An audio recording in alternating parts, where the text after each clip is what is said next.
I grew up right on the Kansas border, and being a really weird, disturbing child, read In Cold Blood at a very young age, and was it stayed with me. It's one of those books that really echoes with you, I think, and that idea of a family murdered in their farmhouse in the middle of Kansas. That idea kind of stayed with me, and so when I started writing Dark Places, that was the image I started with, was a little farmhouse in the middle of Kansas and a family dead inside and what had happened. Run! Run! No! Libby! Libby!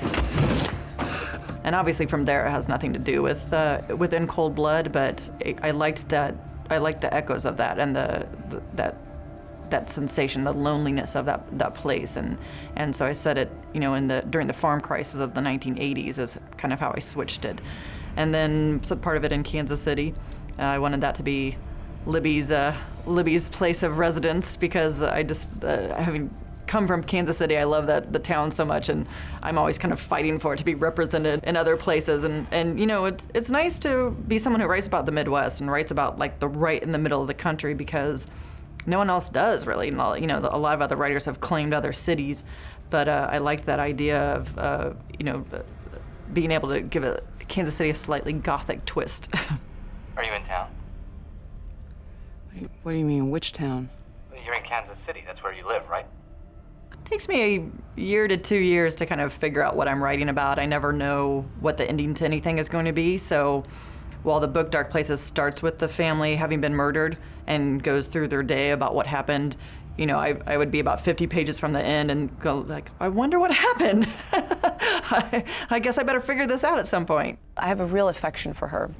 I have a real affection for her writing and appreciation and admiration for how she writes women. She has a voice that I think people are really reacting to in a positive way because it's really truthful, and of course I'm going to say Libby is my favorite character because I might be a little biased, but we've talked a lot about the creation of Libby and where she came from in her head and how fond she is of Libby. I'd been a sleepwalker since I could walk, and my mom usually didn't move when I got in bed with her. But that night, she turned to me and told me she loved me. She hardly ever told us she loved us. That's why I remember it.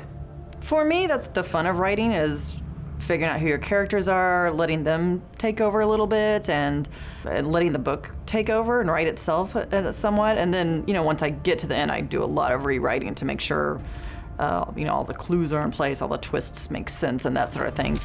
Run! Run! I started with the crime itself. I started knowing that there was a family that had been murdered in their house, and of course I knew Libby, who she was and what had happened to her. But as far as exploring the rest of her family, I started thinking about Patty, and again it was set during the farm crisis of the 80s, so how hard that was on farmers.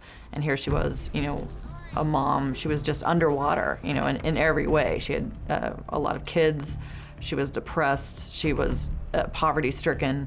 Her husband certainly was not helping out, and just the exhaustion and depression of Patty was very real to me and very, very important to tell the story partly from her point of view as a major character, what it's like to really barely be able to get through each day, and what it's like to have your neighbors come and pick through your things for auction and look down on you and judge you, and certainly judge her for being the mom of Ben, who they came to believe was a really troubled kid.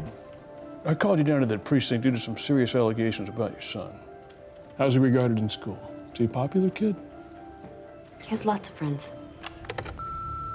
Hey, Deandra, it's Jenny. I hear Ben's running from the cops.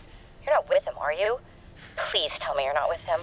I had a real soft spot for Ben from the start as a kid, as this kind of lonely, fatherless kid who was trying to figure out how to become a man without any man around to really show him. And he was one of those kids who was he was trying to find his place. I think he was really young for his age. He was one of those freshman year kids who actually have the emotional develop of a 7th grader or so, and he was looking for a place to belong. You okay, baby?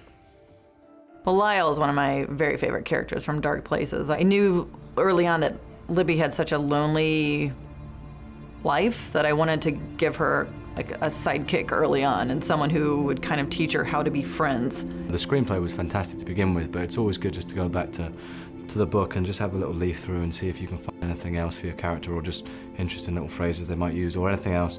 So it was fantastic. It was the first of her books that I read. The Kill Club, or KC as we call it, is basically for solvers and fans of famous murders. Everyone from like Fanny Adams to the killers of... Who's Fanny Adams? She was an 8-year-old who got chopped to bits in England back in 1867. And so I think Nicholas is, he's just such a likable actor, and he's just such a you can see his brain working. He's a smart guy. And so, just the two of them together, I thought it'll be perfect. You lied. I lied. Everybody's a liar. It's time you tell the truth. Sad for you, little girl. You're just as imprisoned as I am.